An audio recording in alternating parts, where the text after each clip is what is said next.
Thomas Edsall of the New York Times is one of the best writers and deepest thinkers in American journalism and has been for years. Tom, you wrote a fascinating recent piece about the split among Republicans. One catalyst is the Tucker Carlson interview with Nick Fuentes, who I think can be called a neo-Nazi.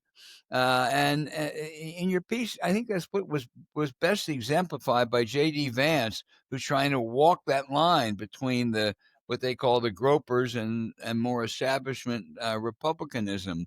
Talk about that piece and what you think the significance is for the Republicans. Well, the one focus of the piece was on this JD Vance problem, which is really a larger problem for him because he's trying to have his foot in every camp in the Republican Party at the same time, and it inevitably is going to cause some tension and conflict. But in this one, it became pretty blatant because the accusation against the Tucker Carlson interview was that he was publicizing an anti Semitic Nazi sympathizer. And Vance basically equivocated and worse than equivocated.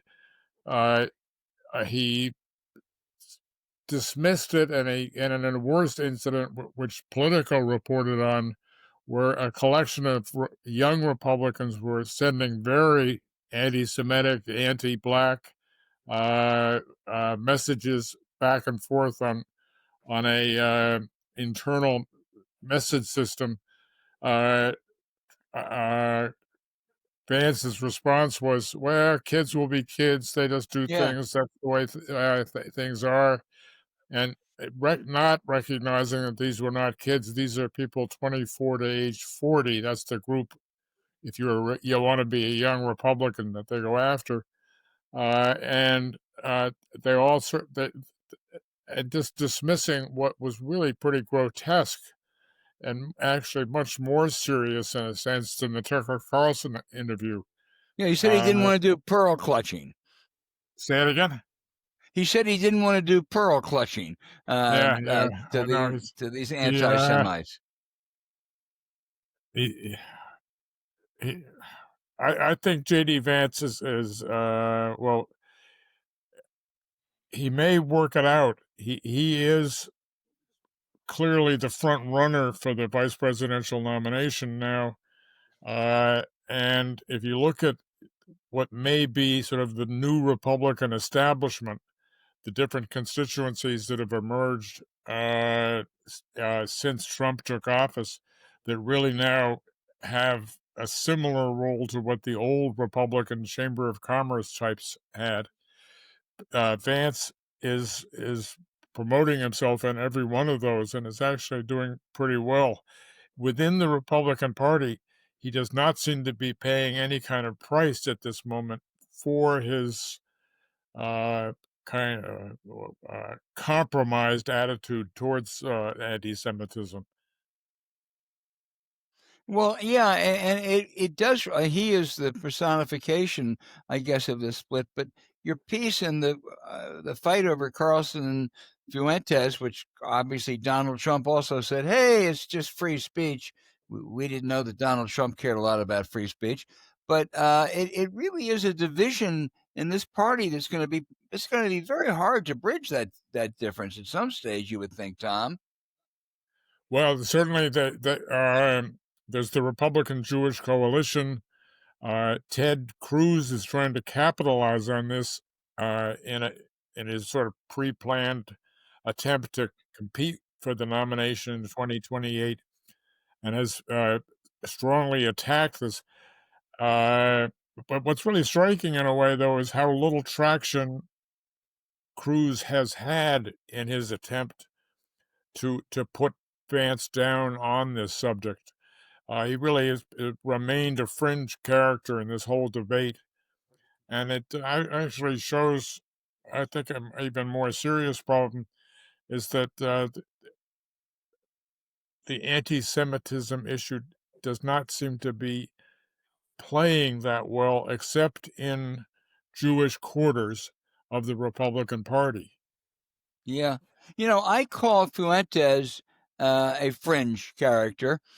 To me, he is, but he has a sizable following, I gather, among young right wingers.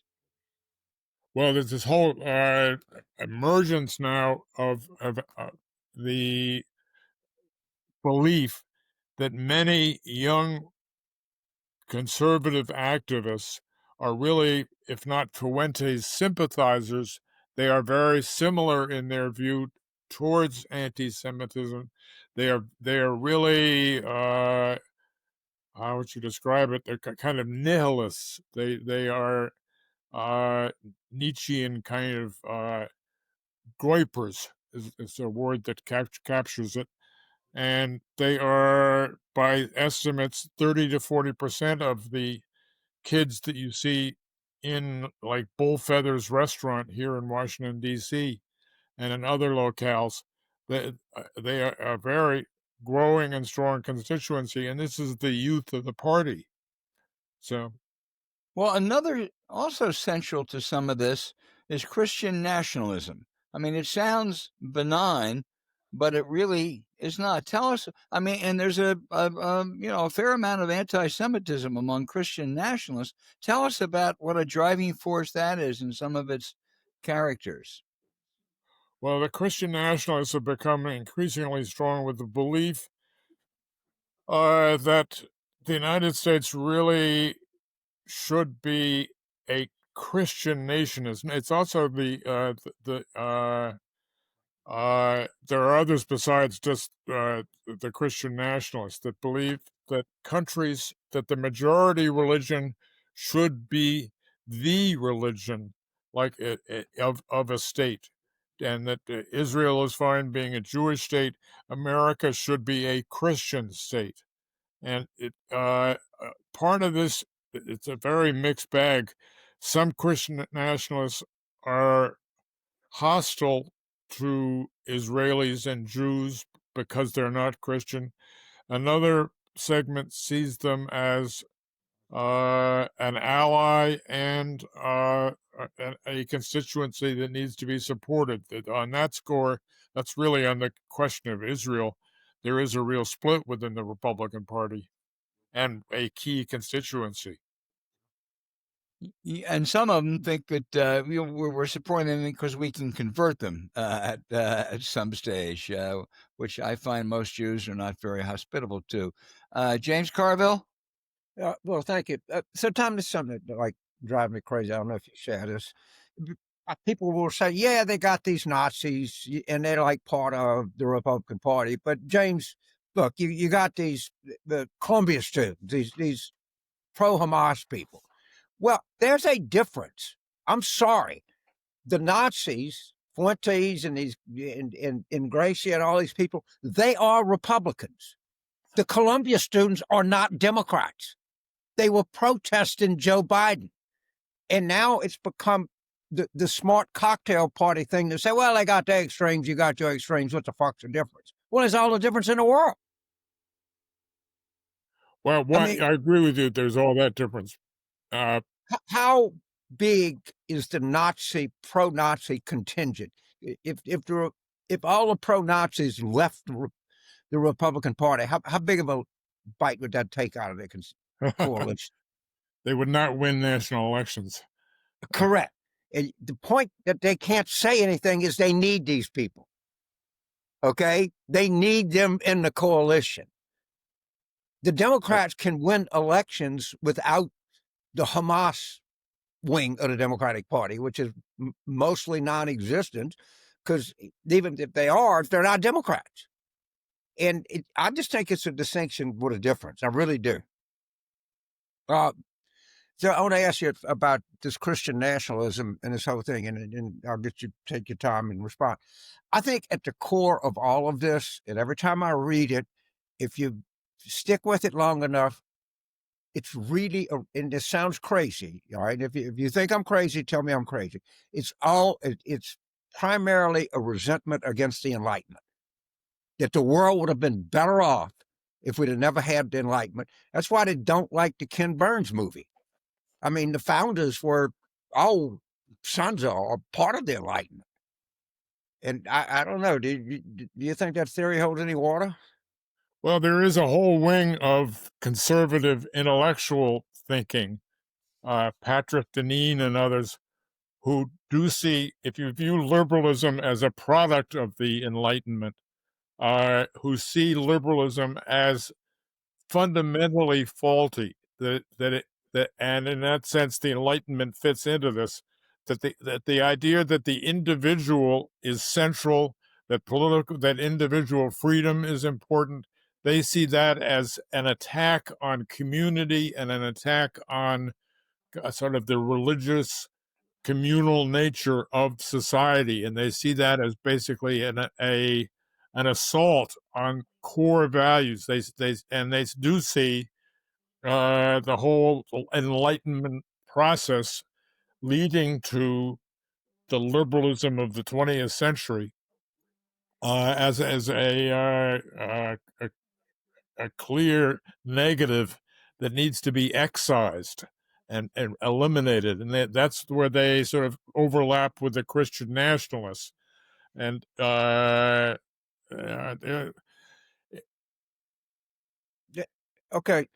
So that's again, that's why they don't like the founders. I mean, they would like to go back to, correct me if I'm wrong, to something like the divine right of kings. That there's an order established from above on the world. People should just act like they're all part of that divinely inspired order. well, they get a Is little that fuzzy because that's a hard sell politically, then they know it. So they fuzz around on that basic issue.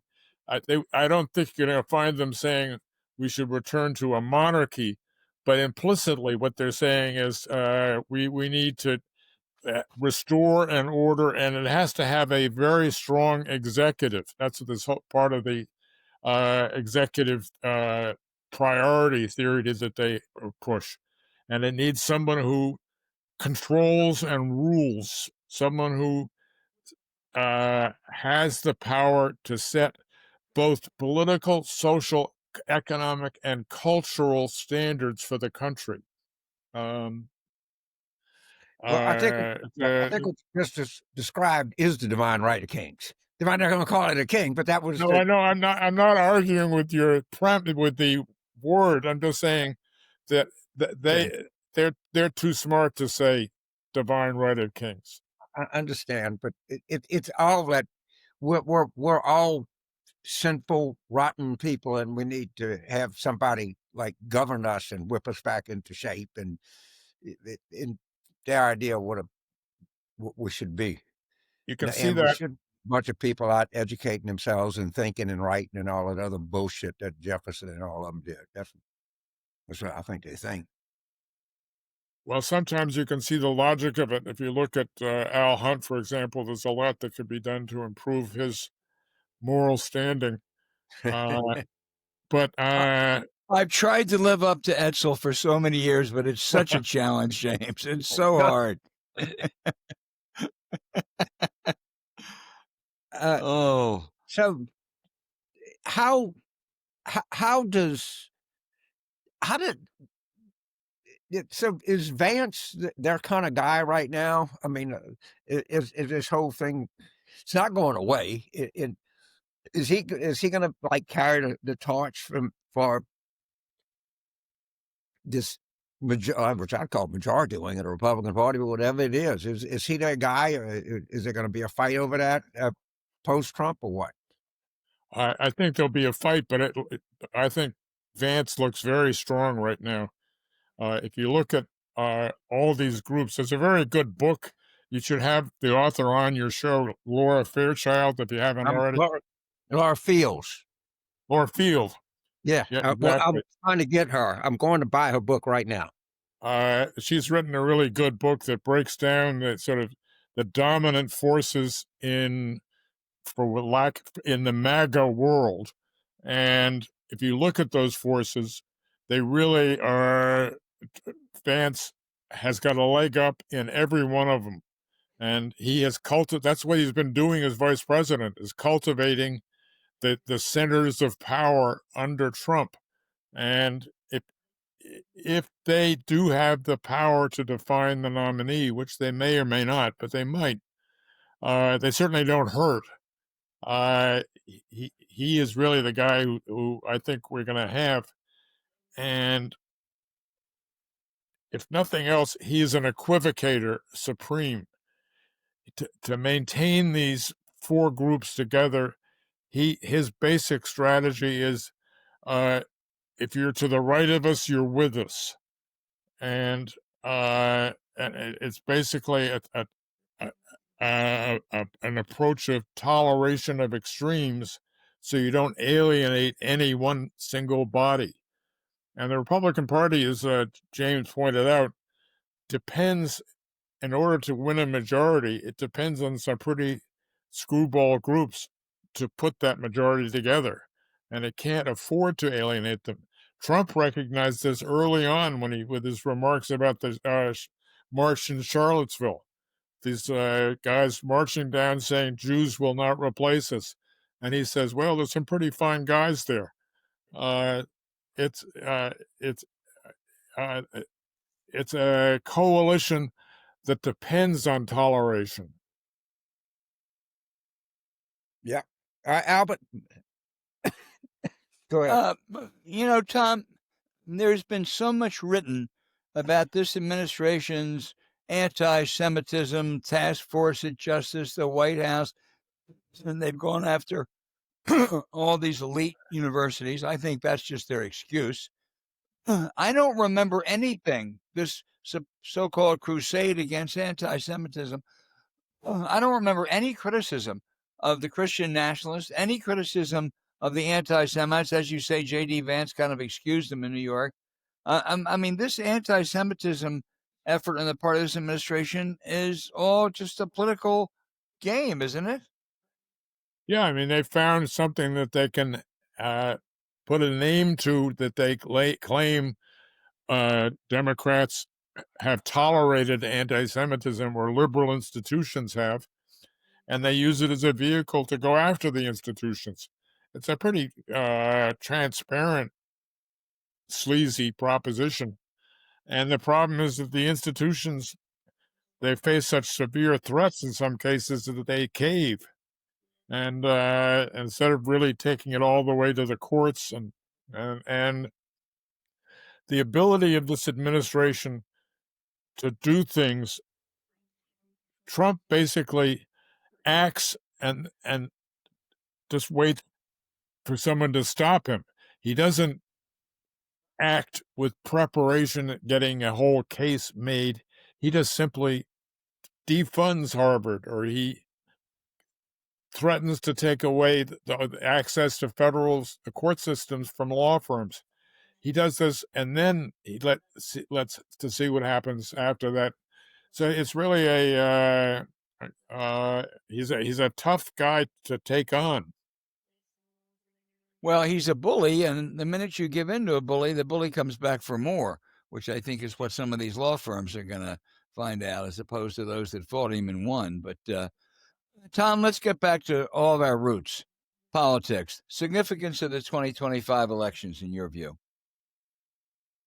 Well, I myself was impressed with this guy Mandami more than the two Virginia victories, the Virginia and New Jersey victories. I think Mandami showed the ability to mobilize people who were angry at the Democratic Party. And there are a lot of people, including many Democrats, who are not happy with the party, and they need to have a cause, in a sense. And I think he tapped into something there, where there's this ability to awaken large segments of the Democratic Party that are depressed and angry and sort of non-functional at this point. If you can give them something to motivate them, and one way to motivate them is to build their anger in the same sense that James was writing about in the New York Times, but the anger specifically at the Democratic Party and its old leadership, excluding James, of course. Well, I was going to ask you what you thought about that New Kids column in the New York Times that the other day. What's his name? Carville, huh? Is he a competitor now for you? I was very upset to see this some guy coming in here trying to kick my ass. Talk about the column, Tom. I as I say, I agree with the column in its entirety, except that I think you have to add for motivation this anger at the party itself among Democrats. And I think if anger is a crucial factor, Democrats have a big problem with anger. They're not really an angry party, whereas the electorate itself is a much more angry constituency. And I think anger, Trump has capitalized on anger like crazy. And my only, as I say, my only addendum to James's column would be that candidates should really focus on not just reform of the Democratic Party, but anger at what past leaders have done to undermine the party. James? Yeah. Well, I mean, of course, the headline said outward woke and inward rage. So, I mean, I guess there's some rage is some element, but I think that this is where I'm going to go a little bit different. I don't think that the Democrats can unify, can express themselves adequately until we have a presidential nominee. And I also, well, I think Mondami did activate people. He was a Democrat. He got 50%. I don't think like in Maine, in Ohio, or North Carolina, or Iowa, or Alaska, that these candidates are going to ask Mondami to come in and campaign with them. They may very well ask Spanberg or Sherrill to come in and campaign with them.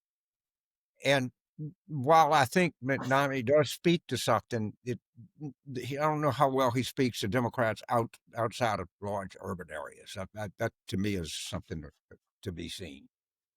I don't argue that Mondami has national replicability. I'm just saying that the strategy of his campaign of mobilizing people who were liberal, democratic leaning, mobilized but non-participants. He did that effectively, and that model of just mobilizing the disaffected. I'm not saying Mondami. The country's not a democratic socialist country, of course, but if you see a lot of evidence that outsiders seem to be doing much better than you would expect them to do. And the outsider character of his campaign, I think, has value and potential for new candidates coming along. And I think there is an untapped, or really a stalled constituency in the party that the party has allowed to become depressed and disgruntled and really outside the system, that really ought to be mobilized by any new candidate, and doing so does require, part of the ingredient is anger or rage, whatever you want to call it, and I think rage at the old Democratic Party is a legitimate source or legitimate thing to tap into. Right. All right. Thank you, and thank you for your kind endorsement of the column. But I think you do agree that generally we should move culturally more toward the center and economically to be more progressive. I agree with all. Ideologically, I'm not. Okay, I understand. Good. I'll take a Tom Edsall endorsement anytime. Okay, you got it. Thank you. Anytime we get two great New York Times columnists back to back, we're in Fat City. Hey, Tom, thank you. It was always great having you on. Thank you. Yes, sir. And a very, very, very happy Thanksgiving to you, Tom.